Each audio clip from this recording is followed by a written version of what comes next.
नमस्कार, आप देख रहे हैं एएनबी न्यूज और मैं आपके साथ सलोनी मलिक। न्यूज एट 12:30 में आपका स्वागत है। इस वक्त की बड़ी खबर से बुलेटिन की शुरुआत करते हैं। भारत चीन को लेकर बड़ी खबर एएनबी न्यूज आप तक पहुंचा रहा है। चीन के मोल्डो में कमांडर स्तर की बैठक, चीन के साथ एलएसी विवाद पर सेना का बयान सामने आया है। सैन्य और कूटनीतिक स्तर पर बातचीत जारी है। इस वक्त की बड़ी खबर आपको बता रहे हैं। पूर्व लद्दाख में वास्तविक नियंत्रण रेखा के पास करीब 1 महीने से जारी तनाव के बीच आज भारत और चीन के बीच अहम बैठक।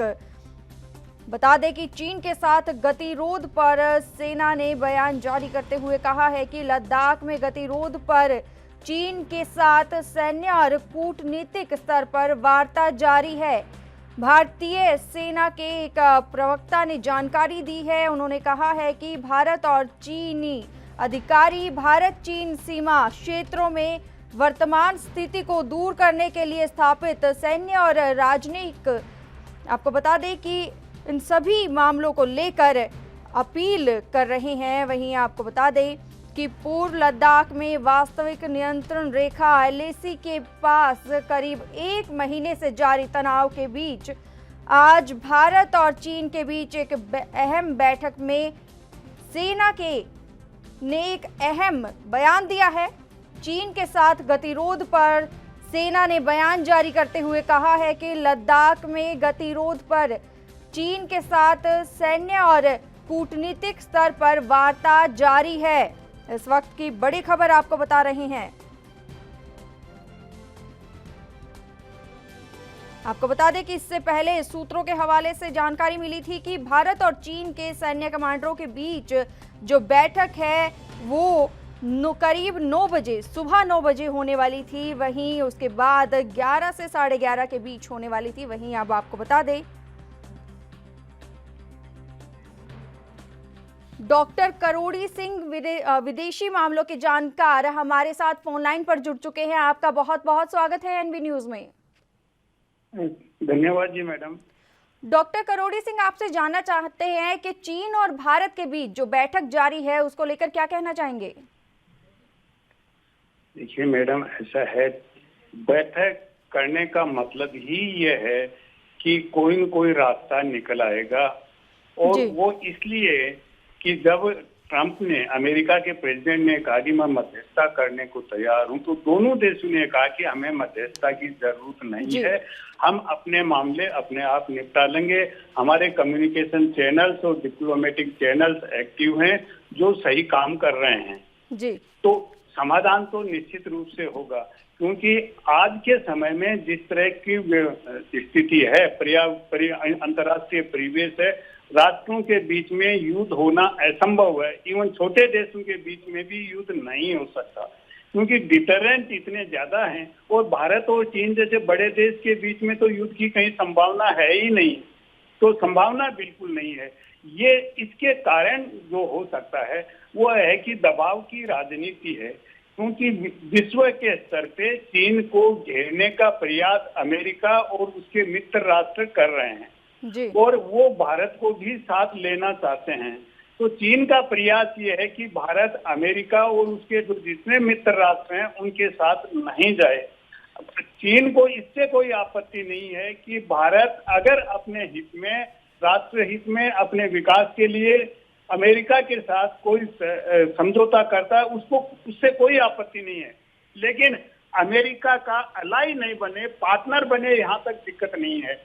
तो इस समय अमेरिका का जो प्रयास है वो ये है कि भारत को पार्टनर से आगे बढ़ा के अलाई बनाया जाए। और इसीलिए अमेरिका ने ये कहा है कि G7 को एक्सटेंड करके Bharat, Australia, south Korea, Russia, क्योंकि रशिया और चाइना के बीच में आजकल बहुत अच्छे दोस्ताना संबंध हैं, तो रशिया को भी अमेरिका चीन से अलग करना चाहता है और चीन को घेरने का प्रयास भी भारत, ऑस्ट्रेलिया, साउथ कोरिया को लेके करना चाहता है। इस तरह का टेम्पटेशन दे रहा है। तो चीन ने एक दबाव की स्थिति बनाई है और दूसरी तरफ एक दबाव और बना रहा है कि भारत के जो छोटे पड़ोसी देश हैं उनमें भी चीन अपने हित की पूर्ति के लिए उनको भी अपने फेवर में कर रहा है, जैसे नेपाल है, श्रीलंका है, बांग्लादेश है। तो ये एक दबाव की राजनीति चीन की है और ये निश्चित रूप से इसका समाधान हो जाएगा। बॉर्डर की समस्या क्या लगता है सर कि क्या तनाव कम होगा? निश्चित रूप से तनाव कम होगा। चीन तनाव बिल्कुल नहीं चाहता है। चीन का अपने कई जगह फंसा हुआ है। हांगकांग में बुरी तरह फंसा हुआ, पूरी दुनिया उनके अगेंस्ट में है। हांगकांग में जो कुछ चीन कर रहा है, ताइवान को लेके अभी भी दुनिया एक्सेप्ट करने को तैयार नहीं कि वन चीन पॉलिसी और दो चीन की स्थिति चल रही है। हांगकांग को लेके एक देश दो व्यवस्था है, उसको चीन एक व्यवस्था में बदलना चाहता है। साउथ चाइना सी में बहुत सी प्रॉब्लम्स हैं, तो चाइना किसी भी रूप में तनाव को आगे नहीं बढ़ाना चाहता है और भारत भी नहीं बढ़ाना चाहता है। सर, इसमें एक सवाल ये भी उठता है, क्या कोविड-19 को लेकर जिस तरीके से चीन घिरा हुआ था, क्या ध्यान भटकाने की कोशिश तो नहीं है चीन की ओर से? नहीं, ध्यान भटकाने की कोशिश नहीं है। कोविड को लेके जिससे दुनिया एकजुट हो रही है चीन के अगेंस्ट में, तो भारत उसमें ज्यादा एक्टिव पार्टनर नहीं बने चीन के अगेंस्ट में एकजुट होने वालों में। इतना सा दबाव है, क्योंकि ऐसा दबाव डोकलाम के समय भी इसलिए किया था कि भारत ने वन बेल्ट वन रोड का जो इनिशिएटिव था और बीजिंग में इंटरनेशनल कॉन्फ्रेंस किया था, उसमें भारत ने भाग नहीं लिया था, चीन ने बुलाया था। तो चीन ने दबाव की राजनीति बनाई और उसके डोकलाम के 10 बाद में जब ब्रिक्स की मीटिंग हुई बीजिंग में, तो भारत गया। तो भारत पे एक दबाव की राजनीति चीन बना रहा है। इससे ज्यादा इसका कोई मायने नहीं है। समस्या का समाधान नहीं होगा, लेकिन टेंशन कम हो जाएगा और कॉन्फ्लिक्ट एक सीमा से आगे नहीं बढ़ेगा, ये निश्चित है। जी मैडम। डॉक्टर करोड़ी सिंह, आपसे ये जानना चाहते हैं, अगर तनाव की स्थिति ऐसे ही बनी रही तो क्या चीन को भारी नुकसान उठाना पड़ सकता है? नहीं, तनाव की स्थिति नहीं बनी रह सकती। भारत भी नहीं चाहता, क्योंकि भारत एक काम कर रहा है कि बॉर्डर के पैरेलल एक तरह का इंफ्रास्ट्रक्चर बना रहा है, रोड है, ब्रिज है। तो चीन ये चाहता है कि अगर इस तरह का बनेगा तो चीन को हो सकता है सुरक्षा की दृष्टि से कुछ ऐसा लग रहा हो कि भारत इंफ्रास्ट्रक्चर बना रहा है तो चीन को नुकसान हो सकता है। तो वो भी एक दबाव की राजनीति चीन कर रहा है, लेकिन ये सीमा से आगे दबाव, क्योंकि अभी जो टेंशन हुआ है, भारत और चीन ने 23 ऐसे पॉइंट डिमार्केट कर रखे हैं जिन पे टेंशन है, जिन पे डिफरेंसेज हैं, जो सेंसिटिव हैं। और अभी जिस जगह हुआ है वहां कोई ऐसा सेंसिटिव उन 23 में से कोई सा पॉइंट भी नहीं है। तो ये डिफरेंट पॉइंट हैं, और डिफरेंट पॉइंट हैं वो बॉर्डर के लेवल पे भारत जिस तरह का इंफ्रास्ट्रक्चर बना रहा है, तो इसका अंतर्राष्ट्रीय राजनीति से भी संबंध है, और जो बॉर्डर के ऊपर लोकल लेवल पे जो कंडीशन बन रही है, भारत इंफ्रास्ट्रक्चर बना रहा है, वो भी है। और इन दोनों ही दृष्टि से एक दबाव की राजनीति है। ये कॉन्फ्लिक्ट कंटिन्यू नहीं करेगा, इसको चीन भी रिजोल्व करना चाहता है और भारत भी चाहता है, दोनों चाहते हैं। इसलिए कॉन्फ्लिक्ट कंटिन्यू होने की कहीं कोई संभावना मुझे नजर नहीं आ रही है। Yes madam. डॉक्टर करोड़ी सिंह, बहुत बहुत धन्यवाद हमारे साथ जुड़ने के लिए और ये तमाम जानकारी देने के लिए। इस वक्त की बड़ी खबर आपको बता रहे हैं, भारत चीन को लेकर बड़ी खबर। चीन के मोल्डो में कमांडर स्तर की बैठक जारी है। आपको बता दें कि चीन के साथ एलएसी विवाद पर सेना का बयान सामने आया है। सेना की ओर से कहा गया है कि सैन्य और कूटनीति स्तर पर बातचीत जारी है।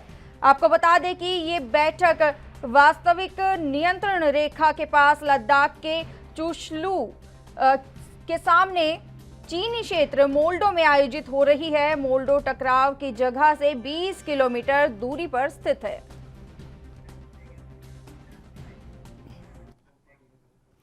कोरोना से जुड़ी इस वक्त की बड़ी खबर आपको बता देते हैं। इटली को पछाड़कर छठे नंबर पर देश भारत छठे नंबर पर आ गया है। अगले हफ्ते ब्रिटेन स्पेन को भी छोड़ सकता है पीछे।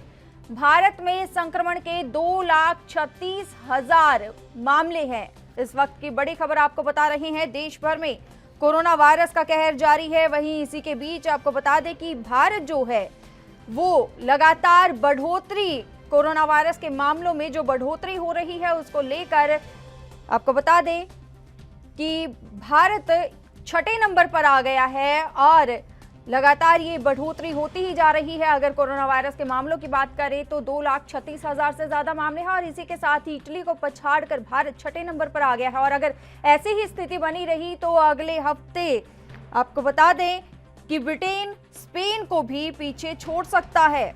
इस वक्त की बड़ी खबर आपको बता रही हैं, देश भर में कोरोना वायरस का कहर लगातार जारी है। ऐसे में भारत में अगर शुक्रवार की बात करें तो 9,887 नए मामले सामने आए थे। किसी एक दिन में कोरोना के मामलों में आई अब तक की सबसे बड़ी उछाल है। और इसी के साथ ही आपको बता दें कि अब तक कोरोना वायरस के मामले जो हैं वो 2,36,000 को पार कर चुके हैं। और ऐसे में इसी के साथ ही भारत इटली को पछाड़कर कोरोना से छठा सबसे ज्यादा प्रभावित देश बन चुका है। हालांकि इटली में 33,774 मरीजों की मौत हो चुकी है, जबकि भारत में यह आंकड़ा 6,600 से ज्यादा है। कोरोना के सबसे ज्यादा प्रभावित अमेरिका में 19.5 लाख से ज्यादा लोग कोरोना वायरस की चपेट में आ चुके हैं। वहीं मौतें भी सबसे ज्यादा वहीं हुई हैं। अमेरिका में 1,11,390 कोविड मरीजों की मौत हो चुकी है। वहीं प्रतिशत की बात करें तो 10 लाख आबादी पर 335 लोगों की कोरोना वायरस ने जान ले ली है। वहीं आपको बता दें कि भारत की बात करें तो यहाँ कोरोना से प्रति 10 लाख आबादी पर सिर्फ 5 लोगों की मौत हुई है। इस आंकड़े में कम होने की वजह से भारत की विशाल आबादी इटली के प्रति 10 लाख आबादी पर 559 लोगों की मौत हुई है। और इसी के साथ ही लगातार कोरोना वायरस के जो मामले बढ़ रहे हैं, उसी को देखते हुए इटली को पछाड़ चुका है भारत और छठे नंबर पर आ गया है। सुधीर सलूजा दिल्ली से संवाददाता हमारे साथ फोन लाइन पर जुड़ चुके हैं। सुधीर सलूजा, आपसे जानना चाहेंगे कि भारत लगातार कोरोना वायरस के मामलों में जो बढ़ोतरी हो रही है उसको लेकर इटली को भी पछाड़ दिया है और छठे नंबर पर पहुंच गया है। कि भारत में कोरोना का कहर लगातार बढ़ता चला जा रहा है। पिछले 24 घंटे में 9,887 नए मामले सामने आए और 24 घंटे में 294 मौतें हुई हैं, जो कि 24 घंटे का सबसे बड़ा रिकॉर्ड है। इतनी मौतें अभी 24 घंटे में नहीं हुई हैं और 2,36,000 से ज्यादा कोरोना संक्रमित मरीजों का आंकड़ा पहुंच चुका है। वही इसी के साथ भारत ने इटली को पछाड़ दिया है, जो कि भारत जो है इटली से ज्यादा आगे निकल गया है और अगले हफ्ते तक ब्रिटेन स्पेन को भी पछाड़ सकता है अगर इसी तरीके से कोरोना के मामले बढ़ते रहे। जी सुधीर सलूजा, आपसे जानना चाहेंगे, जिस तरीके से अनलॉक 1 की बात करें तो अनलॉक 1 में जो रियायतें दी गई हैं, हालांकि अब मंदिर और जो मस्जिद है या चर्च है वो सभी खुलने जा रहे हैं। ऐसे में क्या जो और रियायतें दी गई हैं मामले में बढ़ोतरी होगी? जी, ऐसा अनुमान है कि मामलों में बढ़ोतरी होगी, क्योंकि 8 तारीख से जो धार्मिक स्थल, मॉल सब खुलने जा रहे हैं और काफी गतिविधियां शुरू होने जा रही हैं। जब स्टार्ट हुआ तो उससे पहले केस जो है वो कम, अभी लगभग 1,300 से 1,500 केस प्रतिदिन जो है आ रहे हैं। और अनलॉक 1 होने के बाद चूंकि ऑफिस भी खुल गए और बाजार भी सभी गतिविधियां शुरू हो गई और उद्योग धंधे भी शुरू हो गए और अब मॉल और जो है धार्मिक स्थल भी खुलने जा रहे हैं, तो कहीं ना कहीं कोरोना के मामले बढ़ रहे हैं और अभी देखना होगा कि इसका पीक कब तक पहुंचता है। जी सुधीर सलूजा, बहुत बहुत धन्यवाद हमारे साथ जुड़ने के लिए और ये तमाम जानकारी देने के लिए। विपिन शर्मा, वरिष्ठ पत्रकार, हमारे साथ फोन लाइन पर जुड़ चुके हैं। आपका बहुत बहुत स्वागत है एनबी न्यूज में। नमस्कार जी सर, आपसे जानना चाहेंगे, जिस तरीके से लगातार कोरोना वायरस के मामले बढ़ रहे हैं, आने वाली अगर समय की बात करें तो स्थिति और भी भयावह हो सकती है? निश्चित बात है। देखिए, ये अभी क्योंकि कोरोना पे स्थिति नियंत्रण में नहीं आई है, सफर लंबा है, हौसले बुलंद है, लेकिन इसका मतलब ये नहीं है कि आप अनलॉक कर रहे हैं लॉकडाउन को। पहली तारीख से, 1 जून से अनलॉक करना आपने शुरू करा, रियायतें देना शुरू करा। देखिए, एक मानसिकता है इसमें। ये स्वाभाविक है कि आपको जब रियायतें मिलती हैं और इतने दिनों से आप तब कर रहे हैं, लोग घरों में लॉकडाउन की स्थिति में बैठे हुए थे, तो निश्चित बात है कि वो अब ये अंदेशा जताया जा रहा है और वो स्वाभाविक भी है कि नियमों की धज्जियां उड़ेंगी। और यही कारण है कि अब जो आप स्थिति जो देख रहे हैं, जो बेकाबू हो रही है, स्थिति नियंत्रण से बाहर जा रही है और जो आंकड़े बढ़ी जा रहे हैं, और तो ये निश्चित बात है, यहाँ पर अब सरकार को जो है किसी भी तरह से ढील नहीं देनी और राज्य सरकारों में और केंद्र की सरकार में आपस में तालमेल होना चाहिए। क्योंकि पहले आपने देखा कि जो प्रवासी मजदूर थे वो मजबूर हो गए पलायन करने के लिए। पहले प्रथम दृष्टि तो उनको रोकना चाहिए था यहाँ पर, जहाँ पर वो काम कर रहे थे, लेकिन अगर वो अपने घरों की तरफ रुख कर चुके हैं तो वहां पर, क्योंकि प्रधानमंत्री ने खुद अंदेशा जताया था कि अगर ये ग्रामीण क्षेत्रों में ये संक्रमण फैलता है तो स्थिति बिल्कुल बेकाबू हो जाएगी, वहां पर नियंत्रण करना बहुत मुश्किल हो जाएगा। और इधर से यहाँ बातें चल रही हैं कि स्कूलों को खोला जाए, 15 जुलाई से। तो आप खुद समझ सकते हैं जितने ये बच्चों के माँ बाप हैं वो बिल्कुल इसके खिलाफ हैं। तो यहाँ पर सरकार को इस बात की सुध लेनी पड़ेगी कि ये स्थिति अभी लंबा सफर है, अभी हमने स्थिति काबू में नहीं पाई है। अगर हम लोगों ने ढील करी, क्योंकि हमारी आबादी भी देखिए आप, 130 करोड़ देशवासी हैं हम लोग, यहाँ पर सारे अगर आप फैक्टर्स को मद्देनजर रखेंगे तो उसके साथ एक ही बात निष्कर्ष निकलता है कि अभी हमें रियायतें कम देनी है और जो नियमों का अनुपालन करते आए हैं, अनुशासन बना के आए हैं, वही अनुशासन अभी और समय बना के रखना है। नहीं तो स्थिति आंकड़े बढ़ते रहेंगे और हम बाकी देशों को, हम स्पेन की बात करते हैं, इटली की बात करते हैं, तो यहाँ पर हमारे आंकड़े उनसे भी आगे निकल जाएंगे। विपिन शर्मा, आपसे जानना चाहेंगे, इटली को पछाड़कर 6ठे नंबर पर भारत पहुंच चुका है। ऐसे में अगर यही स्थिति बनी रही तो आपको बता दें कि जो ब्रिटेन है और स्पेन है, ऐसा माना जा रहा है कि उसको भी पछाड़ सकता है। बिल्कुल निश्चित बात है। ये देखिए वही अंदेशा जताया जा रहा है और ये अब ये जो एक सिर्फ मात्र भ्रम नहीं है, या ये एक आपका ये हकीकत में हो जाएगा अगर यहाँ पर अभी सरकार ने इस बात की सुध नहीं ली। और एक बात बहुत जरूरी, कप्तान हमेशा एक होता है। आप क्रिकेट की मैच की बात करें, फुटबॉल की बात करें, उसी तरह से एक कप्तान होना चाहिए और आपस में आरोप प्रत्यारोप नहीं होने चाहिए। प्रधानमंत्री के नेतृत्व पे लोगों को भरोसा है और वही प्रधानमंत्री को फैसले लेने चाहिए। वो अलग बात है कि सब बाकी राज्यों की सरकारों से सुझाव लेते आए हैं और आपस में ये राजनीति का समय नहीं है, सियासी रोटियां सेकने का नहीं है, क्योंकि हमारी आबादी जो है 130 करोड़ जो है वो हमें उसको हमें संज्ञान लेना पड़ेगा उस बात का। और हमारी स्वास्थ्य व्यवस्था इतनी बढ़िया नहीं है जो बाकी के जो देश है, अमेरिका की बात करें, यूनाइटेड किंगडम की बात करें, तो यहाँ पर सारे जब आप बातों को मद्देनजर रखते हैं तो उससे यही बात उभर के आती है कि अभी हमें रियायतें कम देनी है और घरों में रहना है, जहां बहुत जरूरी हो तब बाहर निकलें। तो ये भी जानना चाहेंगे कि अगर WHO की बात करें तो ये सामने आया था कि जून और जुलाई में सबसे ज्यादा मामले बढ़ सकते हैं, तो ऐसे में क्या अनलॉक करना भारत को सही फैसला था? देखिए ऐसा है, यथास्थिति के हिसाब से क्या है कि कोई भी चीज स्थायी नहीं है। अभी अगर सरकार को लगेगा ऐसा कि स्थिति बेकाबू हो रही है और आंकड़े बढ़ रहे हैं, डबलिंग रेट की बात करें कि दिन कम हो रहे हैं डबलिंग रेट में, और क्योंकि एक दो बातें अच्छी जो हैं वो है कि रिकवरी रेट हिंदुस्तान की बात करें तो वो बाकी देशों के मुकाबले अच्छा है, और दूसरी मोर्टेलिटी रेट की अगर आप बात करें, जितनी मौतें हुई हैं तो वो 3% के आसपास उसका आंकड़ा है, और बाकी विश्व के मोर्टेलिटी रेट की बात करें तो उसका आंकड़ा जो है 6.63 है। तो यहाँ पर ये कम से कम अच्छी बात है। और WHO ने पहले भी इस बात को सार्वजनिक करा था कि हिंदुस्तान ने लॉकडाउन की घोषणा जो करी बड़े सही समय पे करी, लेकिन अब अनलॉक जो हिंदुस्तान ने करा है, जो पहली जो रियायतें एक उल्टी गिनती और इसको शुरू कर दी है, लेकिन वो थोड़ा सा इस समय सरकार को इस बात की सुध लेनी पड़ेगी कि इस समय स्थिति नियंत्रण में नहीं है। हमारे ग्रामीण क्षेत्र भी काफी है, मजदूर पलायन कर चुके हैं, और यहाँ पर एक तरफ सरकार बोलती है कि इकाइयां शुरू करो, आप हम आपके साथ हैं। इकाइयां कैसे शुरू हो जाएंगी? मजदूर जब है ही नहीं यहाँ पर, उसमें काम करने वाले फैक्ट्रियों में रहेंगे नहीं तो कैसे हो जाएगा? आपस में आप खुद समझते हैं, लोगों का धैर्य एक तरफ। तो यहाँ पर अभी क्योंकि अभी सफर लंबा है, इसलिए सरकार को इस बात की सुध लेनी पड़ेगी कि आपने जो एकाएक रियायतें ज्यादा दे दी हैं दुकानें खोलने की बात, कुछ ना कुछ आपको अभी इस समय अपने रोल बैक करना पड़ेगा फैसलों को, स्थिति को देख के कि कैसे स्थिति आंकड़े बढ़ रहे हैं। शर्मा, बहुत बहुत धन्यवाद हमारे साथ जुड़ने के लिए और ये तमाम जानकारी देने के लिए।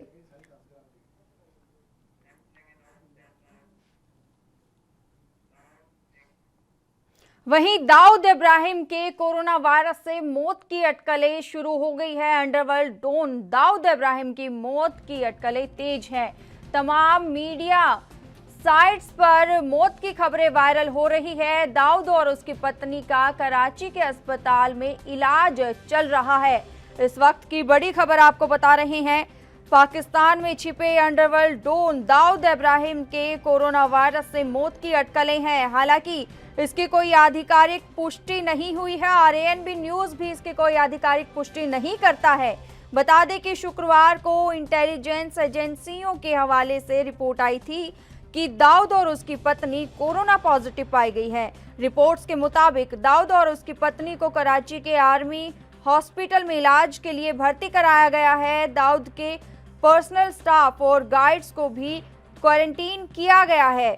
इस वक्त की बड़ी खबर आपको बता रहे हैं। हालांकि दाऊद इब्राहिम के कोरोना संक्रमित होने की रिपोर्ट को उनके भाई अनीस इब्राहिम ने खारिज कर दिया है। अनीस ने दावा किया है कि भाई समेत पूरे परिवार के सदस्य स्वस्थ हैं और कोई भी अस्पताल में भर्ती नहीं है।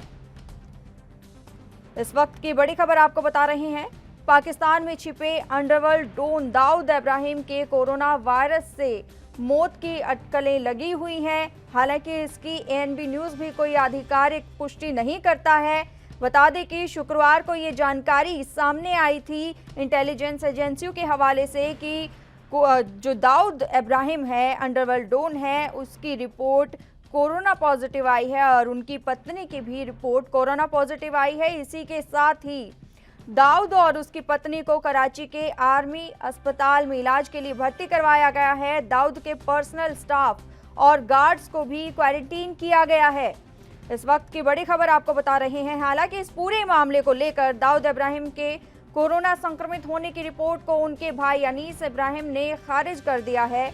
अनीस ने दावा किया है कि भाई समेत पूरे परिवार के सभी सदस्य स्वस्थ हैं और कोई भी अस्पताल में भर्ती नहीं है। बता दें कि अनीस इब्राहिम ही दाऊद की डी कंपनी को चलाता है। इस वक्त की बड़ी खबर आपको बता रही हैं। बता दें कि दाऊद इब्राहिम 1993 में हुई मुंबई बम धमाकों का मास्टरमाइंड था। इस आतंकी घटना में 13 धमाके हुए थे, जिसमें 350 लोगों की मौत हुई थी और 1200 से ज्यादा लोग घायल हुए थे। वहीं 2003 में भारत सरकार ने अमेरिका से मिलकर दाऊद को ग्लोबल टेररिस्ट यानी कि वैश्विक आतंकी घोषित कर दिया था। इस वक्त की बड़ी खबर आपको बता रहे हैं।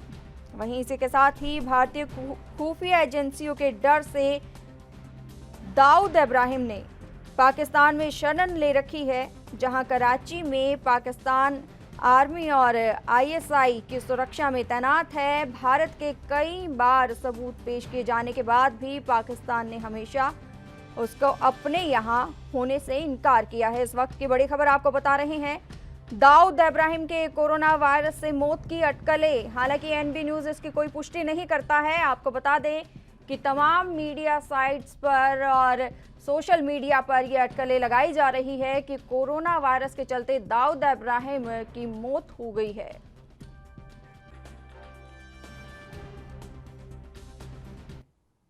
पंजाब की कैप्टन सरकार का बड़ा फैसला सामने आया है। शराब की अवैध बिक्री और तस्करी पर सरकार सख्त होती नजर आ रही है। जांच के लिए एसआईटी के गठन का ऐलान किया गया है। कोरोना लॉकडाउन के बीच सरकार का ये फैसला सामने आया है। इस वक्त की बड़ी खबर आपको बता रहे हैं, पंजाब सरकार शराब की अवैध बिक्री और तस्करी के मामले को लेकर यहां पर सख्त रुख अपना लिया है सरकार ने और इसके लिए जांच के लिए एसआईटी के गठन का ऐलान कर दिया है। इस वक्त की बड़ी खबर आपको बता रहे हैं, पंजाब के मुख्यमंत्री कैप्टन अमरिंदर सिंह ने लॉकडाउन के दौरान राज्य में शराब की गैर कानूनी बिक्री और तस्करी की जांच के लिए शुक्रवार को विशेष जांच टीम के गठन का ऐलान किया। इस वक्त की बड़ी खबर आपको बता रहे हैं, पंजाब सरकार ने बड़ा फैसला लिया है। पंजाब की कैप्टन सरकार का ये फैसला शराब की अवैध बिक्री और तस्करी पर सख्त रुख अपना लिया गया है। जांच के लिए एसआईटी के गठन का ऐलान किया गया है।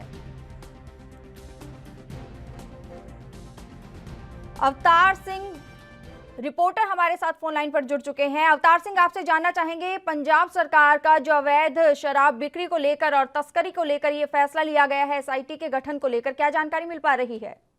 जी, मैं आपको बता दूं कि पंजाब के मुख्यमंत्री कैप्टन अमरिंदर सिंह की तरफ से जो लॉकडाउन के दौरान जो शराब बिक रही थी, नजायज शराब बिक रही थी, उसको लेके एक एसआईटी का गठन किया गया है। तो इस एसआईटी के गठन का इंचार्ज जो है वो जो जल स्रोत मंत्री है सुविंदर सिंह सरकारिया, उनको लगाया गया है।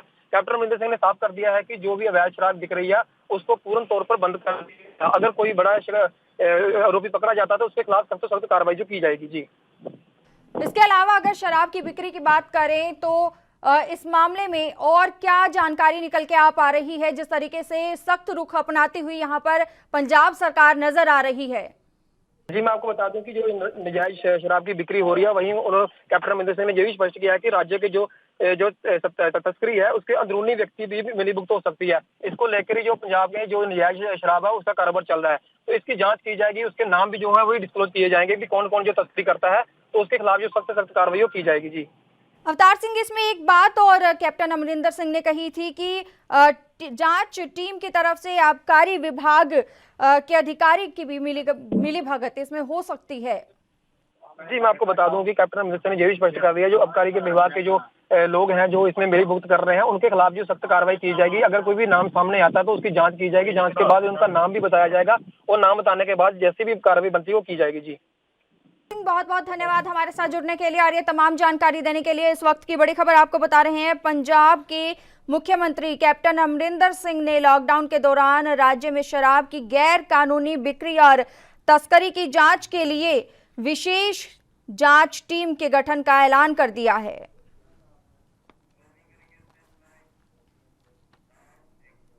न्यूज़ एट 12:30 में इतना ही। देश और दुनिया की तमाम खबरों के लिए बने रहिए ANB न्यूज़ के साथ। नमस्कार।